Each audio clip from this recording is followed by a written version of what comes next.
Coming up, once again, we're answering your questions about Universal Orlando and more. Not more. From the Bob Varley Studio in Orlando, Florida, this is the Universal edition of the Diz Unplugged.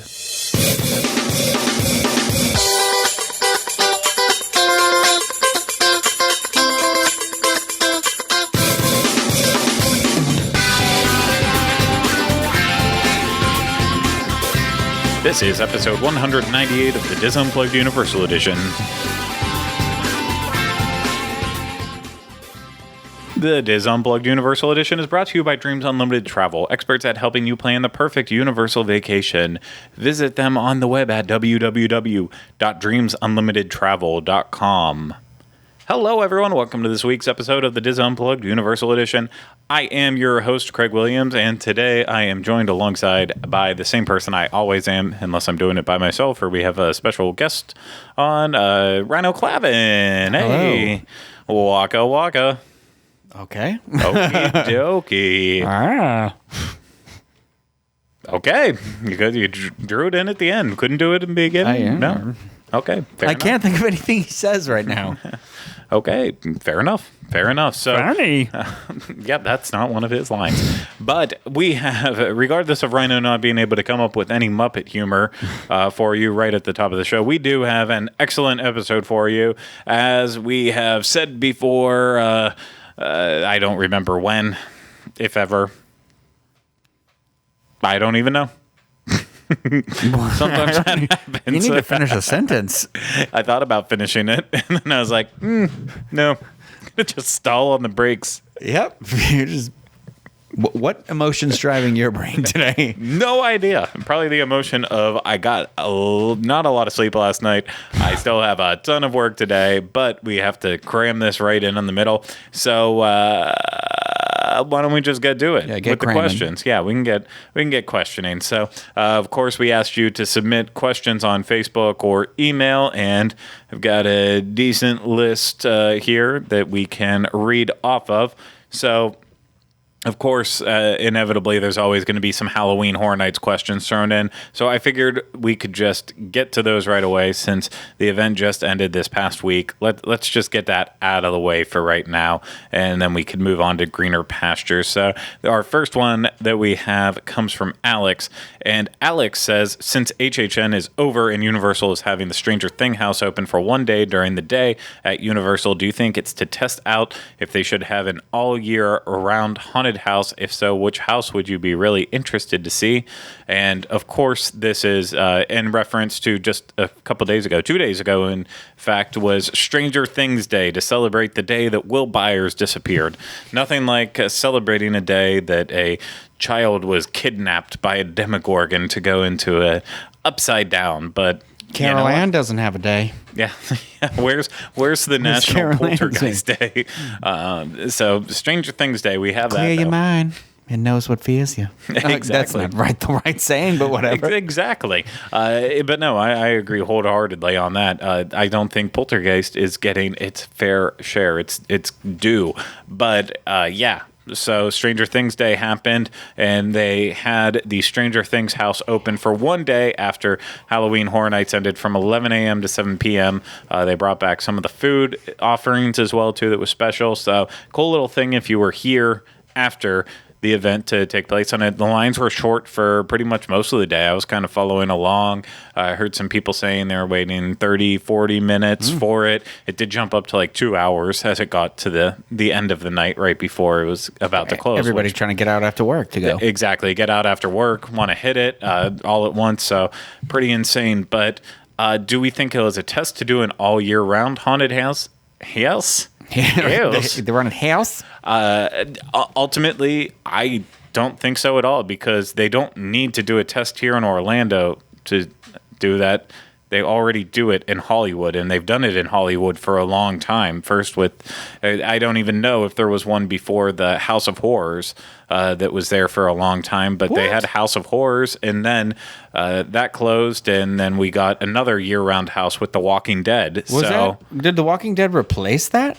No. I thought that was in a different area. Yeah, it's House of Horrors was when you were walking into Universal Studios Hollywood on the upper lot, it was like the first thing on your left when you walked into the park. And I'll be honest, I only got to experience it the first time I went out. By the next time I was already out there at Universal Studios Hollywood, it was already closed in a construction pit. So my memories of that are, I remember going through the house and seeing like the classic monster elements and stuff. Actually, no, the next time I went there, it was for Halloween Horror Nights. So it was, they converted that kind of like they do the Walking Dead house, where they add a couple little extra things in there for HHN. It was similar to that. They still had House of Horrors, but this one I think was the year that I went, they may have added the like dance troupe. It might have been like, or no, sorry, that was Face Off. Face Off was put in there. Oh. Sorry, I don't know why I just mix those two up. Yeah, but out here we had the Face Off Scare Zone, and there they had Face Off inside the House of Horrors, if I'm remembering correctly, which I believe I am. So yeah, they've had that there, and then Walking Dead is now their year-round house. So I don't think Universal Orlando needs to do any tests to see if a year-round house would be popular when they already have those results from Hollywood. And I think it is popular to a degree, but it's also, if you've done the Walking Dead experience out there, it's not, it's cheap. It's not as scary. It's not as good as it should be. You know, like if you could do it and like even up it so it's even better than like the house is on during the Halloween Horror Nights season, then it would justify it. And I would like, to answer the second half of that question, I would like a Stranger Things one. I think that would be a cool one, but I think you'd have to essentially redesign it a little bit. So maybe it takes its time in some other places and ups it. Like, you know, you have to think about, okay, if we don't have people in here, what is there for people to look at or see or do, or where can we add maybe a little bit of animatronics so we don't need an actor or something like that, you know? Yeah, I don't care about a Stranger Things house year round if they were to ever strike a deal like that.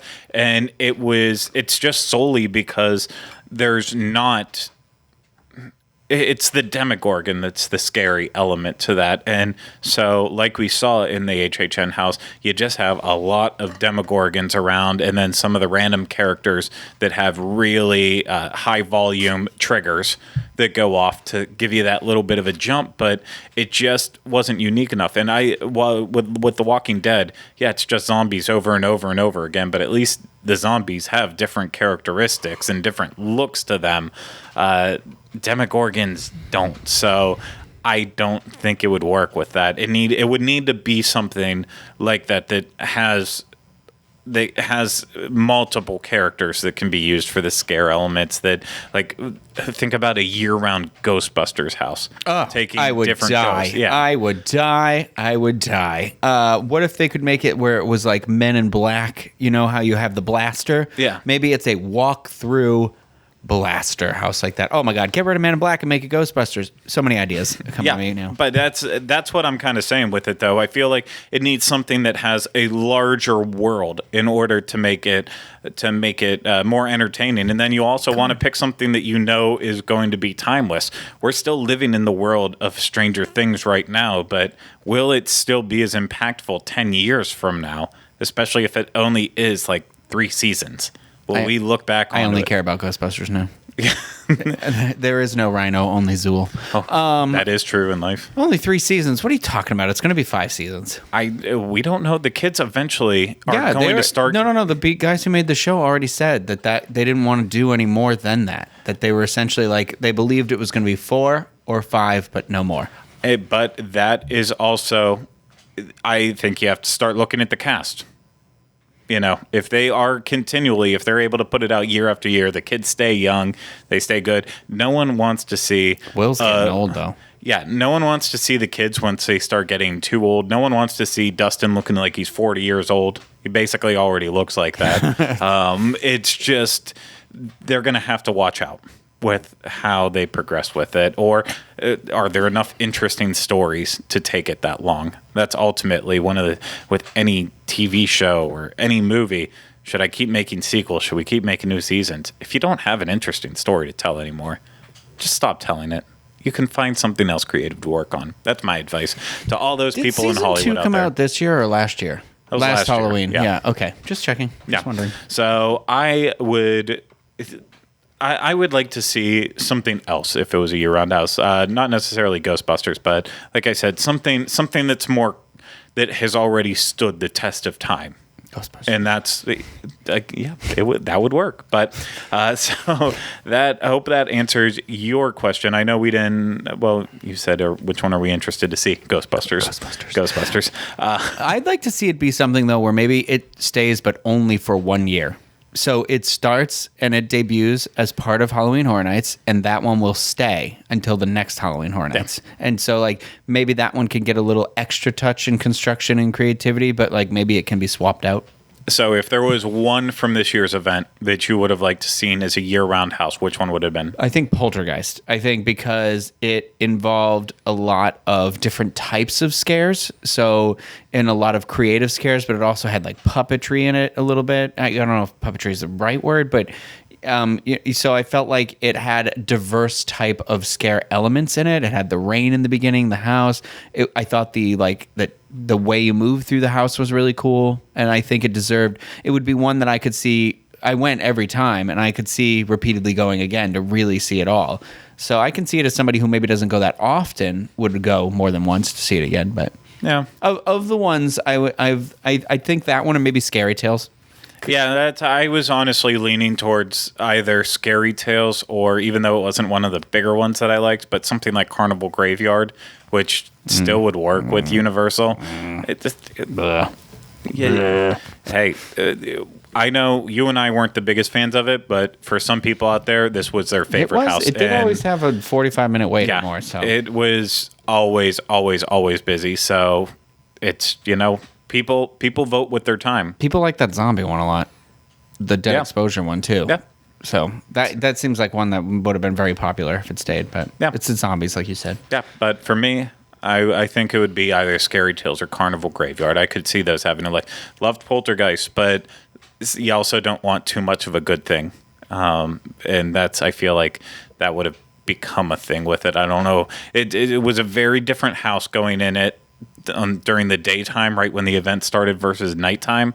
Like, you go in daytime, you're blind when you walked in there, and it was really hard to get through the first part with not being able to see. Exactly, you couldn't see anything, and it was so scary. And then you go at nighttime, and you can see everything. You can see all the caskets. Yeah.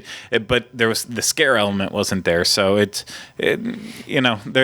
wasn't perfect in that sense. Great house, just. Needed, I don't think for a year round. But Brandy asked, now that HHN 28 is over, we'll give each of us one of our blue sky ideas for Halloween Horror Nights 29. It's not going to happen. It's Warner Brothers. Why? They don't like each other? Oh, because Warner Brothers is doing their own thing now, so they're going to... And from everything that I read, HHN out in Hollywood again was another bust again this year, and even though go way out there, maybe. Even though Warner Brothers wasn't great for its first year, it still now has more promise than Halloween Horror Nights does in Hollywood to come back from how bad it's gotten. Then they're going to have to mine their catalog, so I doubt they're going to be leasing anything out to anybody. So no Gremlins, not even, I think Warner Brothers owns Freddy and Jason and that too. So if it's Warner Brothers horror, they're going to use it for their park. They're not going to. They're not going to give it up. I don't know. This actually, they're New Line, right? Yeah, they're out Dimensions, I think, or something. New Line, but New Line's partnered with Warner Brothers, I think, but I'm not 100% sure. Anyway, I don't know. I'm trying to think of something that is scary that we haven't seen. I love the idea of like revisiting those. Like the reason why I like this year's event so much is I love that idea of visiting. Mike Aiello put it pretty well about it being like the feeling was supposed to be like when you were a kid at a sleepover and you put in a movie that you weren't supposed to be watching, and it was supposed to be that feeling where you're like scared but you're having fun with your friends and stuff. And like I'm like, that's a really good way of putting that. So I'm trying to think of something in that territory. I'm already going to jump on the bandwagon. I know you didn't watch it yet, and eventually Smurfs. you'll get around to it. Yes, Smurfs 2. Smurfs in the City. I think that was the title. I know NPH was involved. That's all that mattered. But no, yeah, the Haunting of Hill House from Netflix. I already know. Okay, I know mine now. You're going to say Sabrina. I'm going to say Sabrina. It's okay. But see, that's the difference between Ryno and I. While the entire world was sitting at the edge of their seat watching The Haunting of Hill House, then you have Ryno who's like, I'm not going to watch that. I'm just waiting for Sabrina. And he missed out on... I was watching... I didn't miss out yet. I'm still... It's literally the next thing to go into that. The next show that I will invest my time in is that show. So you'll get there in February. I'm rewatching Sabrina. Already? Well, Eli Adam watched it, and I was trying to... When I'm working, I don't like to watch a new thing I want to pay attention to. So he started watching Sabrina because he hadn't seen it yet. And this is where I worry that by the time you get around to The Haunting of Hill House, a couple things will be spoiled for you. I know, that's why I'm scared. You can't just stop watching Sabrina What already. If we just get Sabrina, Hill House, and Stranger Things? We just make it a Netflix year. I don't need Stranger Things again. Oh, the house I need wasn't the that Mind good. Slayer. Oh, I need it. I don't need Stranger but I Things don't again. want it to be the marquee attraction again. Yeah. Because No. I honestly don't feel like it was I get that it was the one that drew in the crowds, but I don't think it was the marquee house. I think that went to Poltergeist. So I think I'd like it to see a house, but not be like, that's the event. Yeah. The Haunting of Hill House was one of the best series I've watched. Just plain. It was incredible from start to finish. There was a couple slow points in it, but what I loved about it, it did have the straight horror elements that I feel like could be transported into HHN, but then it also had all of those, and everyone saw it on the internet, and like I think before they noticed in the show, many people noticed in the show, was like the hidden ghosts that were in the background. I've seen so many articles that were like, here's an article seeing every single ghost that you missed while you were watching. And like, creepy. I just think about that. Being, HHN, we're always so used to those scares that are loud noise, jump right out at you. What if you get those scares in where, kind of with the same idea of Seeds of Extinction, where you're not sure if that thing is what you really think you're seeing?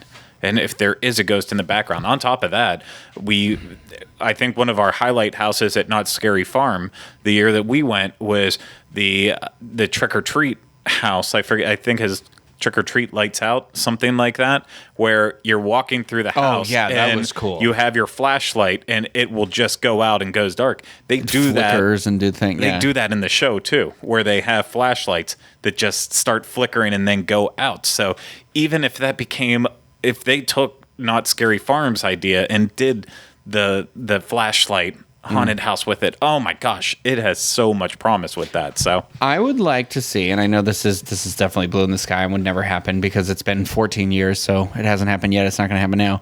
Supernatural, because I feel like in the 14 years it's been on, that what I love about Supernatural and what I loved about it when it started was that it was all about like American folklore, horror stories in American folklore. So it was all, and then it expanded, and then obviously the angels and the demons and stuff like that. But so it has over these years really cultivated. Like there are some pretty terrifying visuals they've used on the show over there, like the Wendigo that rips through its skin and stuff like that. And like I'd really like to see it's just that it can be two guys and then maybe a Castiel here and there, but they're like, you're just kind of going through and you're like on the hunt for a specific something, and like maybe it tells the story as you go through that way. I don't think that's out of the question anytime at all, just probably not in the near future. I think it'll be one like down the road, years and years from now, that someone who's in charge of HHN will be like, I love this show and I want to bring it to life. Maybe now. It'll still be on the air at that point. Well, it's season 14 and you're like, oh, right. The idea, I think, would hope that it leaves TV, so that way at least the licensing rights and stuff would probably be a little bit cheaper, but I don't know any of those details. But those are some of what we have to offer for you, Brandy. And kind of moving on with a similar concept to that, Amber asked, besides the potential of a new park and the Harry Potter coaster, there seems to be very few projects on the horizon. Are they slowing down or keeping some surprises on the horizon? I think it's all surprises. Yeah. I think that they're like, okay, they know they have to keep their like cannon loaded and waiting because Star Wars is going to open. And I think they need to be like, bam, bam, bam, bam. We're still in it. But they were developing this, but all along we had this secret thing going on. Yeah, there's definitely projects coming. Universal is sticking with their goal of developing one new attraction a year for the parks. They're not going away from that when they pledged that they were going to do that. So new attractions are coming. It's just about what the attractions are and when they're going to be released. So like we knew about the Harry Potter coaster, as you mentioned, and that was announced, but then it went the longest time without any real updates to it. And then the first time we did get an update to it, I saw someone post about it on Twitter. I would love to give you credit, but it's been weeks and months ago now that you said it. The first real big update and anything with the Harry Potter coaster was when Pottermore released artwork that still to this day, they said that Universal still hasn't released anything with it and really acknowledged it at all. And after they said that, I was like, you know what? That is accurate. That was definitely a Pottermore thing, building the hype for the coaster. So Universal's still not really ready at this point to really all out promote the coaster with when it's going to come out, what it's going to involve. So I think that's just the strategy they're moving with right now, is when the projects get closer to being ready, they will announce more details about them. When they start to come to life, they're going to release any details at all. So everything is still coming along the right way. I think we'll see multiple new attractions before we even get an announcement for the new park. But that just because they're not saying anything doesn't mean it's not happening. So once they get past the Harry Potter coaster, which will be out next year, then I think we'll start hearing a lot more happening. So just got to be patient. No. Okay. Fair enough. So this next one comes from Rob, and Rob says, I'm not a big roller coaster person. Is it worth the cost of park tickets to go to Universal Parks? I love a good water park, so I know I'd have a good time at Volcano Bay, but I have a hard time legitimizing the cost of a day in a theme park when all I can do is walk around. A little background, I can do all the rides in Disney except Everest and Rock and Roller Coaster.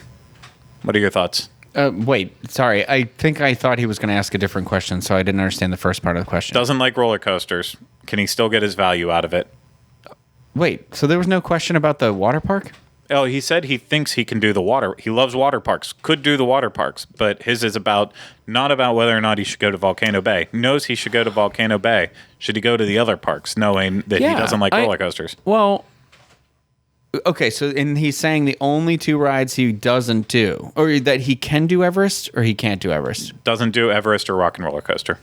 Okay, but those are that's where the question is, those are the only two that he hasn't done? Like he'll do Space Mountain or Thunder Mountain, or so then I think for sure, because I don't do I'll do Rock and Roller Coaster. I won't do it a lot, but like I don't do Rip Ride Rocket. And I don't do the Hulk, but I do pretty much more or less everything else. Yeah, I mean, I don't know. Well, I do kind of know where. For a while there, Universal was really well known because of Dragon Challenge and Dueling Dragons, as well as the Hulk and Rip Ride Rocket. But they're not focused on roller coasters as much anymore. So the question more is, can you handle roller coaster light with an attraction like the Mummy, or with Gringotts? If you can handle Big Thunder Mountain, I feel like you can handle either of those attractions. So as long as you can do that, you can do those, you're fine. If you can do simulators, so if you can do Star Tours, things like that, I think you're fine with all the simulator attractions at Universal. So really it just comes down to, are you okay paying that money knowing that you're not going to do the Hulk or Rip Ride Rocket and you're going to do everything else? And if that's the case, it's two attractions. It's in the entire list. Yeah. I don't know. For me, that still sounds worth it. I think even if you went into Diagon Alley and you didn't do Gringotts, you could still walk through and see the queue and stuff. But I still think that it would be worth seeing. and you could do the train, and you could do Men in Black, you could do all these other attractions. I think Universal's got a lot of attractions. It's got a rep for being a roller coaster park, but it doesn't really have a lot of roller coasters, really. Yeah. I agree with that. So, next question comes from Aaron and says, "Hey guys, I just renewed my Universal annual pass and got a great promotion of 6 additional free months. Good going. Basically, 18 months for the price of 12 with the renewal. Do we think that Universal is offering this promotion because of the draw and hype of Galaxy's Edge at Walt Disney World in late 2019? Is this their attempt at keeping Universal annual pass holders from dropping their pass altogether?" No, I don't know. They have a history of doing this though, so I don't. It's not. You're talking about the 6 months, like yeah. I think it's just kind of being like, hey, here's a really good deal. We know there are some of you that are probably going to plan a trip down here for some other theme park's major opening thing. We'll sweeten the pot right now. If you get your annual pass right now, it's going to be good through past that time. Yeah, and that's kind of where I'm at with this too. Universal pretty much regularly now offers the 3 extra months per year. So when they added the extra 3 months and did the 6 months with your annual pass, that was definitely a huge whopping benefit to it. But ultimately, from the locals' perspective, I know there's a lot of people out there who they only have so much money, and Walt Disney World annual passes cost a lot of money, whereas Universal annual passes, I feel like they can be more affordable, depending on which level you go for. If you go straight for Premier, obviously not, but like the preferred annual pass at Universal is way friendlier on the wallet than, like the base Disney pass that doesn't have blockout dates. So granted, you get more with the Disney parks than you get with Universal. I won't ever try to argue that. It's 4 parks versus 2. But when it comes down to it, if you're looking at the parks as a form of entertainment, something you want to do on weekends, occasionally like Mardi Gras when the concerts come around, with situations like that, if you love Halloween Horror Nights and you want your free parking during the event so you don't have to pay for it, like that's the part of the perks of having that Universal annual pass. So I feel like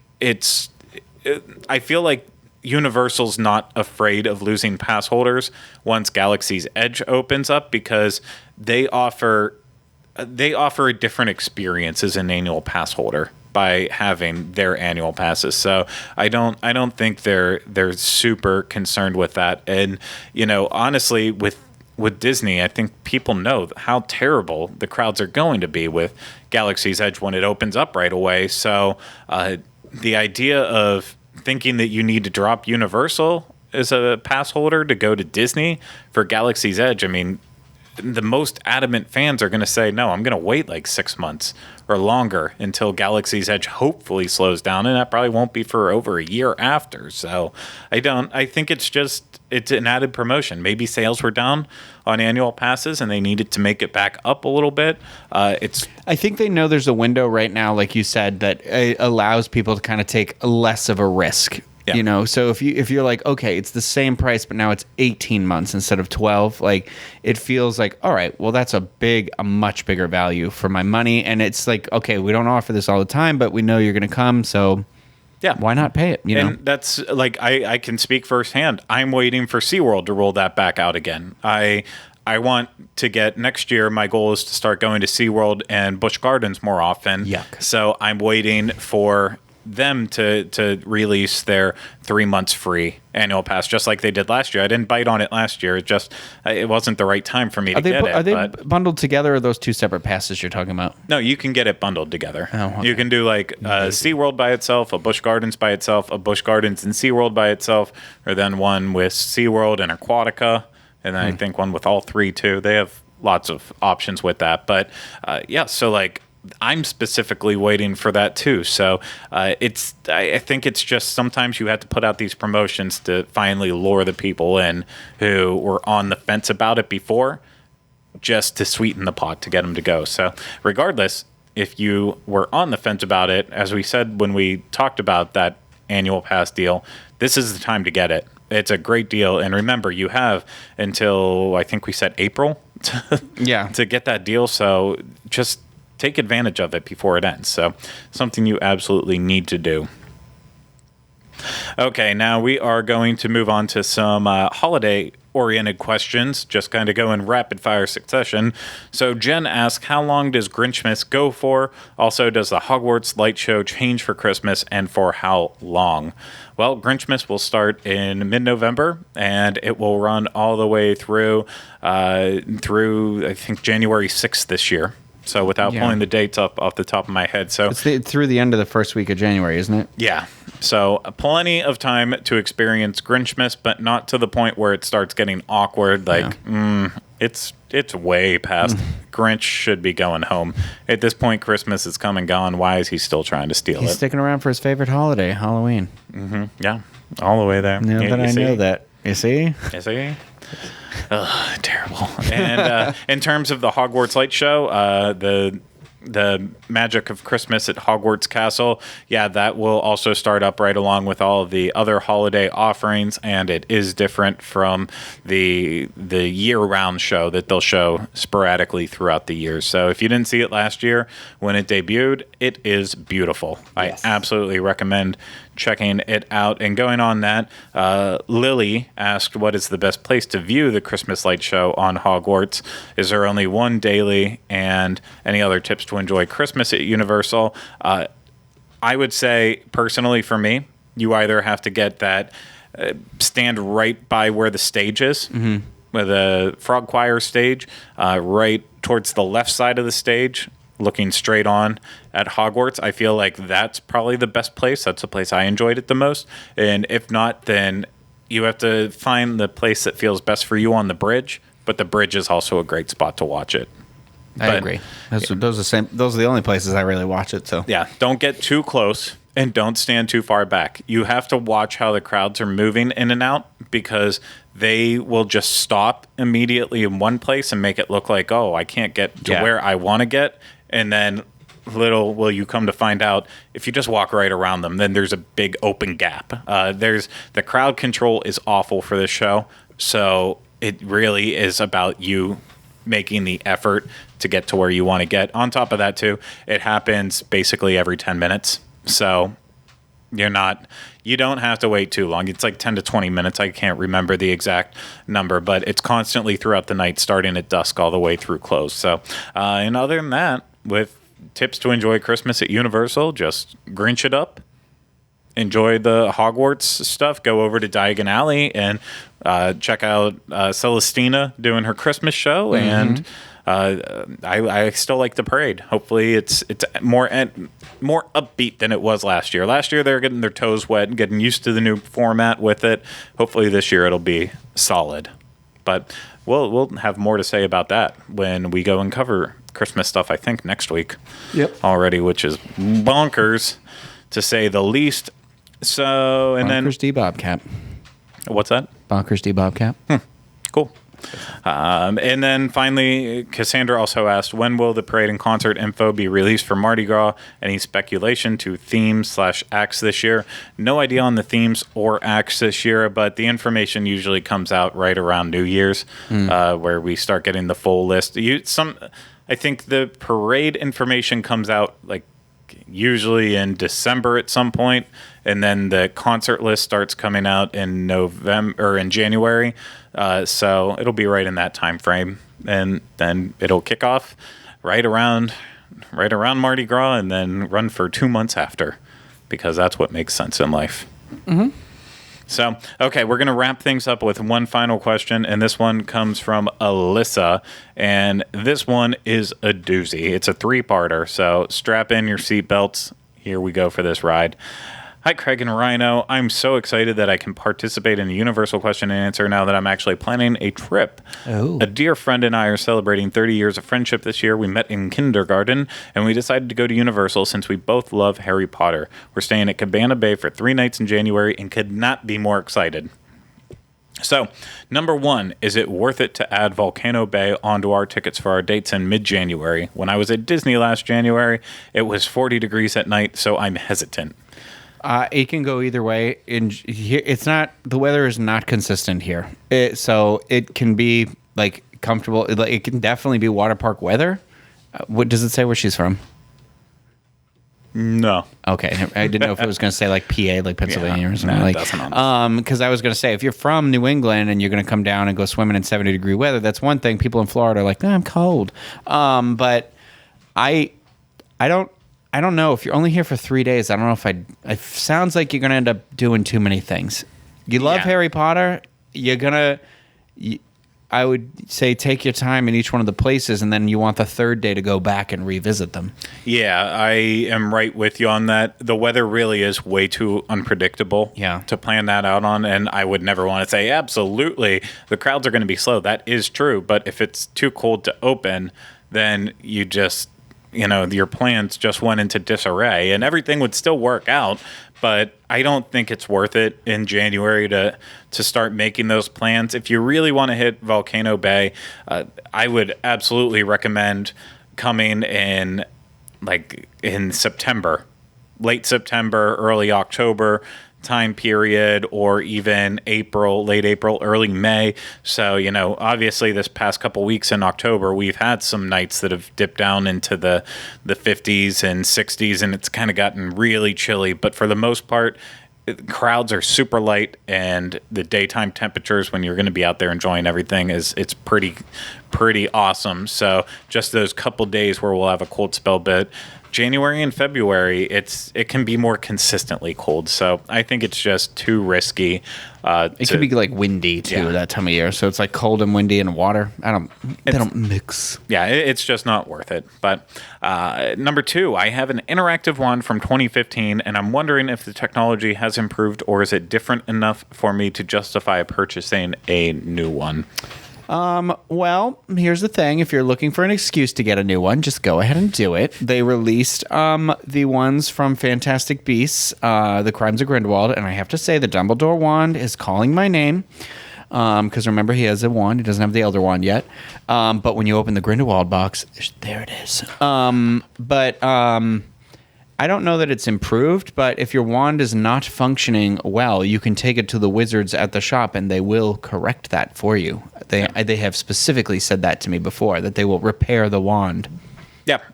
So the technology hasn't changed, but as Ryno just said, if it's not working correctly, it can be corrected, and it will be corrected in that. And honestly, the wand chooses the wizard.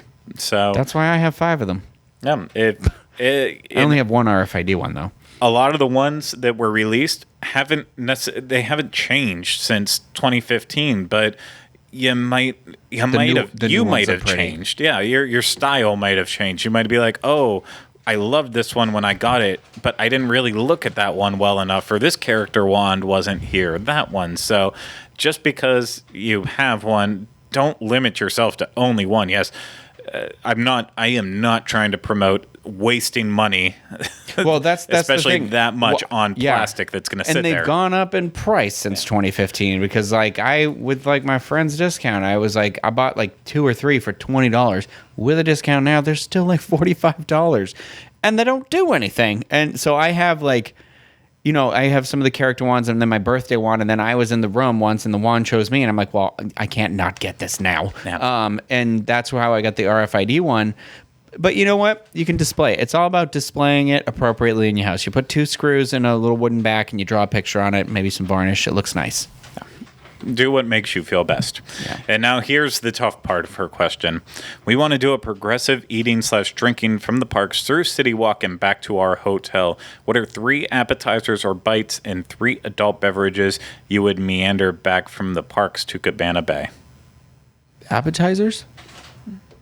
Small bites, anything. Choose 3 of them, and then 3 drinks as well, too.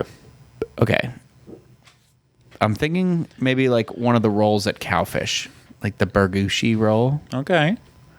I can't remember. I know that NBC changed their menu a little bit.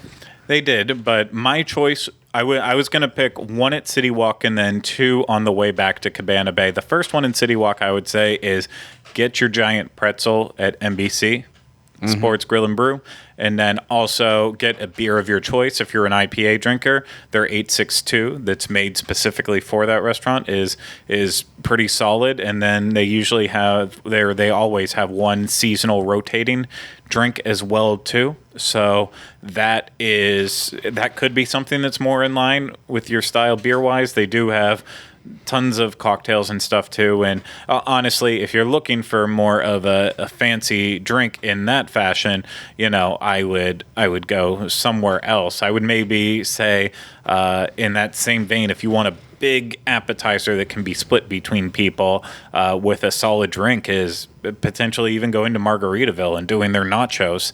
And then also getting 2 margaritas. Yeah. So your choice of what flavor you want, but I think that's also a solid option for City Walk. I like the idea with cowfish, but the drinks are good there too. The buffalo bourbon and bacon, whatever. Yeah, no, their drinks are solid there. It's just then about what is the appetizer or the plate that you're going to split, and I don't even know what it's so tough. I like universally accepted good items like a pretzel and nachos. I like the tachos at Toothsome. Yeah. But now you've scared me, so I don't know. By that, I mean, I'm afraid to go there anymore now because of you. You don't have to be afraid to go there, but if you want to brave Toothsome, then there's the tachos there, and then they have all their chocolate the chocolate old fashions. Yeah, there are lots of interesting drinks there too. So that is also an option. Making your way back, I would recommend the first stop being at Sapphire Falls and hitting Strongwater Tavern for sure. With their cocktails, honestly, I still don't think I've had a bad drink there. They're all incredibly unique too. Yeah. They're not. You can find a lot of stuff that's you're not gonna repeat anywhere else. The milk punch. I like the clarified milk punch. It's different. That's actually what if I had to pick one, I would think the milk punch would be the way I would go with that. And then we found out from our last time there that they actually serve chicken tenders there too, courtesy of Steve.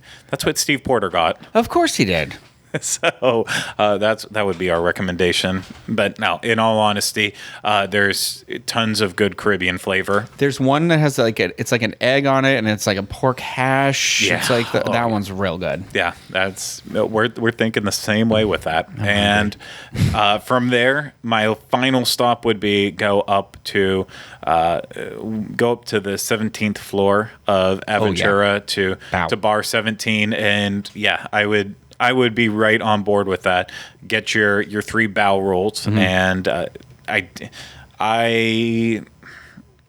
liked you liked the duck more than I did. I liked them all. Yeah, I've had them all now, I think. Except for the vegetable one. I don't think I had that one. Well, there's no point in getting vegetables, but the pork belly one is awesome. Yeah, the pork belly one was really good. There was one that was like crispy. I think it was the fish one was really crispy. Yeah, the fish was okay. I had the chicken shawarma one, and that one was delicious. I don't actually think I had that. And the duck was good. It wasn't my favorite. I think I'd put the fish over the duck a little bit for me, but get bao there, and then with the drinks.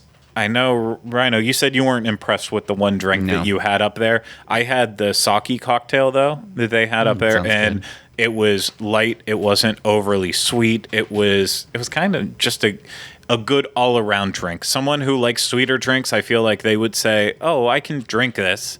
It's not as sweet as I like it, but it's still drinkable. And someone who doesn't like that sweetness to it could also be like, well, you know what? This is nice and balanced for me. So just good all around. So that would be kind of my recommendation as you make your way. And then once you get to Cabana Bay, of course, there's so many good options to eat and drink over there. Well, specifically drink there. Just drink. And get so drunk that then you demand that they bring back tuna noodle casserole, and then the night is over. Just screaming about tuna noodle casserole. Bring it back. I will pick it. I will.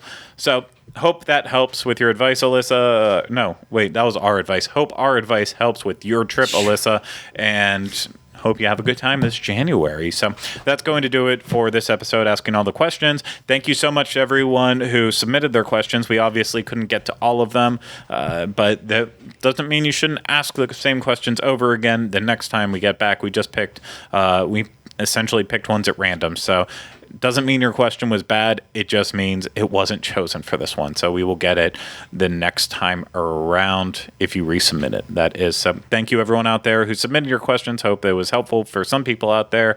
Thank you, Ryno, for answering them with me. Oh, you're welcome. And as always, if you need more information, head over to disunplug.com, show notes page for this show, all the others on the Dis Unplugged podcast networks, links to Facebook, Twitter, Instagram, and more, like our email address, uopodcast@disunplugged.com. Also, make sure that you are watching this on YouTube. Make sure if you're watching this on YouTube that you are subscribed to our channel. You're hitting the thumbs up button, leaving comments below. If you're listening to this on iTunes, go ahead, subscribe, rate, and review us. So thank you once again to everyone out there for listening and watching this. We hope you enjoyed it, and we will see you again next week with another episode of the Dis Unplugged Universal Edition. But until then, remember, we still have not changed the name.